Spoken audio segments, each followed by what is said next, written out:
Tu n'es pas nul. On t'a juste cassé trop tôt. On t'a appris à ne plus essayer. Mais aujourd'hui, ça change. Il était champion olympique à 23 ans, SDF à 30.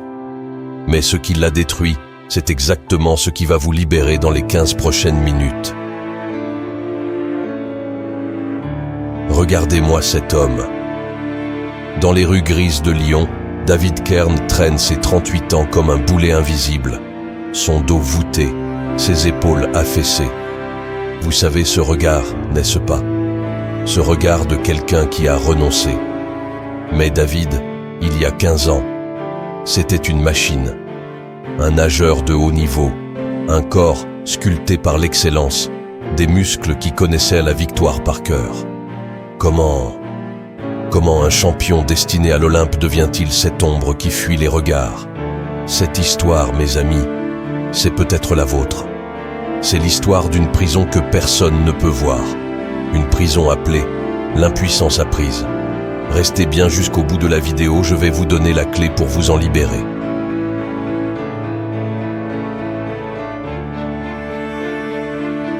Mais d'abord, laissez-moi vous emmener à ce jour précis. Ce jour où la vie de David s'est brisée en 3 courses.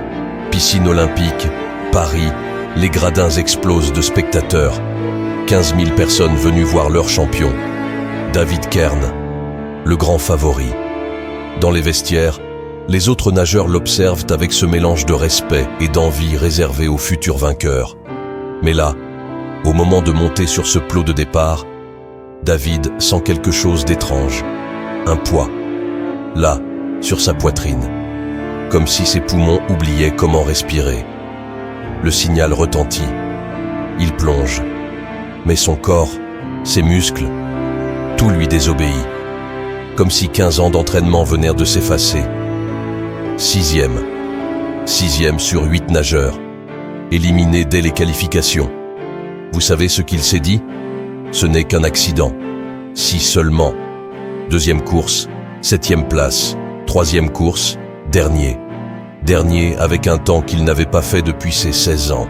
Les médias furent impitoyables. David Kern, la promesse qui s'est noyée. L'échec d'un champion. Le grand effondrement. Ces mots ne furent pas simplement de l'encre sur du papier. Ils devinrent des étiquettes mentales. Des étiquettes qui collent à la peau et qui ne partent plus jamais. Dans les mois qui suivent, David essaye tout. Nouveaux entraîneurs, préparation mentale, suivi médical, rien. Échec, encore, toujours. Et là, quelque chose se brise dans son cerveau. Les psychologues appellent ça un schéma défaitiste. En gros, peu importe ce qu'il fait, il échouera.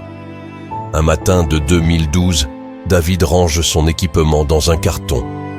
Ce simple geste, c'était une capitulation face à la vie elle-même. Et là, mes amis, se cristallise ce que Martin Seligman a découvert dans les années 60, l'impuissance apprise. Pour comprendre ce qui arrive à David, laissez-moi vous raconter l'histoire la plus troublante que je connaisse. Imaginez un éléphant de 6 tonnes, une montagne de muscles et de puissance, attaché par une simple corde de jute. Cette corde, à peine elle pèse 50 grammes. Vous pourriez la couper avec des ciseaux d'enfant. L'éléphant pourrait la briser d'un simple mouvement de patte. Mais il ne le fait jamais. Pourquoi? C'est là où ça devient intéressant. Retour 25 ans en arrière. Gajendra n'était qu'un éléphanteau de 200 kilos attaché à un bananier via la fameuse corde de jute. Mais lui, il tire de toutes ses forces, jour après jour. Il tire. La corde lui brûle la patte. À force de tirer sans gain de cause, il se lasse, il se fatigue. Jusqu'à ce matin où il arrête d'essayer. Aujourd'hui, Gajendra pèse 6 tonnes, il pourrait traîner un camion. Mais il reste prisonnier d'une corde de 50 grammes, la fameuse corde qu'il avait immobilisée 25 ans plus tôt. Pas parce qu'il ne peut pas, mais parce qu'il ne croit plus pouvoir le faire. Il avait appris à force d'essayer qu'il n'y a aucune possibilité de se défaire de l'emprise de la corde. David, c'est Gajendra l'éléphant. Sa défaite olympique, c'est sa petite corde de 50 grammes qui le maintient prisonnier. La résignation que David vit, qui l'empêche d'essayer à nouveau, se nomme l'impuissance apprise. Dans votre cerveau, à force d'associer effort et échec, vous finissez par économiser votre énergie en n'essayant plus. Comme Gajendra, vous avez appris à rester petit face à des obstacles dérisoires. Votre cage n'est pas physique, elle est mentale. Novembre 2023, Café anonyme de Lyon. David feuillette distraitement un magazine oublié. Et là, une photo le frappe comme la foudre. Un homme en fauteuil roulant, franchissant la ligne d'arrivée d'un Ironman. L'un des triathlons les plus difficiles au monde. Le titre du magazine, L'homme qui a refusé la cage. Et David se demande, si cet homme privé de l'usage de ses jambes peut accomplir l'impossible, qu'est-ce qui m'empêche vraiment d'agir? Cette question, cette simple question le frappe comme une gifle. Et là, le sol se dérobe sous ses pieds. C'est ce qu'on appelle une expérience correctrice. Une information si puissante qu'elle force votre cerveau à reconsidérer ses croyances. Marc Fontaine, l'homme de la photo, avait développé une méthode, celle des 3 R pour vaincre cette prison mentale. Premier R, reconnaître l'impuissance apprise comme un conditionnement mental, pas une réalité. Deuxième R, recadrer chaque échec comme une information, pas une condamnation. Et le troisième R, réessayer différemment, en commençant petit. David avait pris au sérieux cette information dévoilée dans une interview par Marc Fontaine. Il se rend à la piscine et recommence avec de petits tournois où il compte appliquer les instructions de Marc. Il fait une crise d'angoisse en pleine course.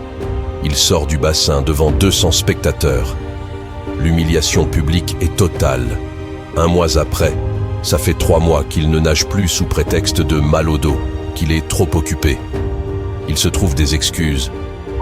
2 mois plus tard, ses performances sont catastrophiques. Il est 30 secondes plus lent qu'avant sa pause. Des semaines plus tard, il essaye encore. Cette fois, il oublie systématiquement ses lunettes de plongée. Il arrive en retard à chaque fois. On parle de sabotage inconscient. En réalité, il se sabote sans le savoir, mais c'est une manière pour lui de fuir la douleur de l'échec. 3 mois plus tard, il essaie à nouveau. Il échoue encore. Il se dit « J'ai 40 ans. À quoi bon? Je ne serai jamais champion. » Intérieurement, il se disait « Marc Fontaine s'est trompé. Les 3 R, c'est des conneries. Je suis foutu. 1 point, c'est tout. » Mais voilà ce qu'il ne savait pas. Les rechutes ne sont pas des échecs. Elles sont la preuve que le cerveau se bat contre le changement. Imaginez votre cerveau comme un GPS. Pendant 15 ans, il a appris une route. Effort égale échec.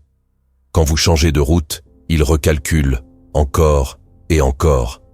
C'est normal, c'est même sain. N'oubliez pas que nous sommes des êtres d'habitude. Et si nous changeons brusquement, cela ne plaît pas à notre cerveau qui veut revenir à ses vieilles habitudes. Donc, ça prend du temps pour changer. Il décide de rencontrer Marc en vrai. Il lui raconte tous ses échecs, bref, son histoire. Et Marc lui dit « Chaque rechute te rapproche de ta liberté. Parce qu'à chaque fois, tu remets en question un peu plus tes anciennes croyances. » Il méditait profondément, assis sur son lit, au propos de Marc. Alors, il recommence les petites compétitions pour gagner en confiance. David termine 4e sur 8. 6 mois plus tard, 2e. 1 an après, il gagne sa première compétition en 16 ans. Paris 2024. David Kern, à 41 ans, s'est qualifié pour les Jeux Olympiques. Dans les médias, on continue la propagande autour de son incompétence. Le public le huait. Malgré tout, il réussit à se qualifier pour la finale du 200 mètres papillon. Alors que le public était partagé entre doute et moquerie, l'homme qui avait rangé son équipement dans un carton était à nouveau sur le plot de départ. Pression, mauvais souvenir, c'était un yo-yo émotionnel dans sa tête. Mais aussitôt que le sifflet de départ retentit, il avait plongé dans l'eau tel un fauve prêt à dévorer sa proie. Après 10 secondes sous l'eau, tous les autres participants étaient ressortis et nageaient en surface. Mais David, non. si bien qu'on se demandait. Tout d'un coup, on l'aperçoit. Il avait déjà parcouru la moitié de la piscine. Le public ébahi, les commentateurs étaient sans voix. David Kern nageait comme si sa vie en dépendait. Avant que tout le monde se rende compte, il avait fini la première manche. Il était sur le retour. Le public en feu criait son nom. Il était redevenu ce monstre. Il venait d'arriver qu'aussitôt, il sortit de l'eau pour clamer sa joie. C'est toute une ovation pour sa performance. Les médias célébraient tandis que les concurrents étaient encore dans la piscine. À la remise des récompenses, il monte sur le podium olympique, les jambes tremblantes. Il est congratulé. Médaille d'or, champion aux Jeux olympiques. Cette médaille, dira-t-il en pleurs, elle ne récompense pas ma victoire, elle récompense mes 47 rechutes. Il connut une surmédiatisation pour son parcours exceptionnel. Il fit la rencontre même d'une jeune femme qui devient la mère de son petit garçon. Les leçons apprises par David l'avaient changé profondément. Conséquemment, il appliquait les 3 R sur tous les domaines de sa vie. Aujourd'hui, David ne nage plus en compétition, mais il aide d'autres athlètes à traverser leurs propres tempêtes, pas en promettant des miracles, mais en leur montrant que les rechutes font partie du chemin. L'histoire de David vous semble irréelle? Laissez-moi vous parler de ceux qui l'ont vraiment fait. Michael Jordan, coupé de son équipe de lycée pour manque de talent. 6 titres NBA plus tard.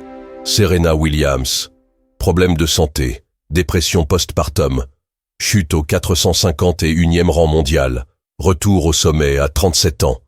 Michael Phelps, dépression sévère, alcoolisme, arrestation, puis 28 médailles olympiques. Novak Djokovic, abandonneur chronique surnommé le fragile mental. Aujourd'hui, 24 grands chelems. Tiger Woods, scandale personnel, addiction, 4 opérations du dos. Carrière finie, selon tous les experts. Master 2019. Il gagne à nouveau. Muhammad Ali, banni 3 ans au sommet de sa carrière, revient et devient légende. Naomi Osaka.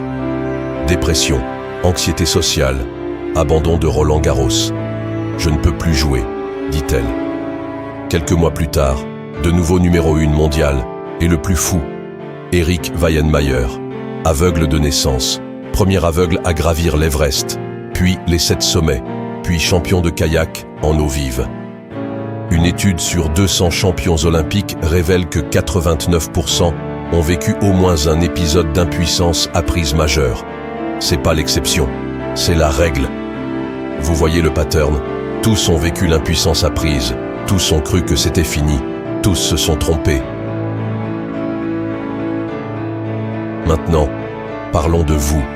Où est votre cage invisible? Cette entreprise que vous n'osez pas lancer, cette personne que vous n'osez pas aborder, ce talent que vous gardez secret. David m'a dit quelque chose de bouleversant. La vraie question n'est pas de savoir si nous sommes impuissants. La vraie question est, qu'est-ce qui nous empêche réellement d'essayer à nouveau, différemment? David Kern, médaillé d'or olympique à 40 ans. Michael Jordan, 6 fois champion NBA après avoir été refusé au lycée. Tous nous prouvent à la même chose. L'impuissance apprise n'est qu'une illusion. La différence entre ceux qui restent dans leur cage et ceux qui en sortent? Une seule chose.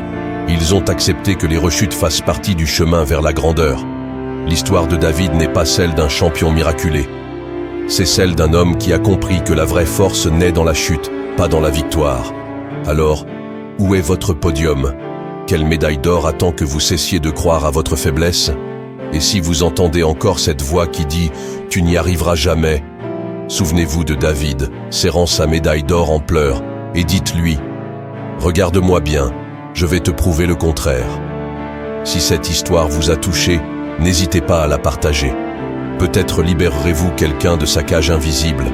À bientôt, et osez réessayer.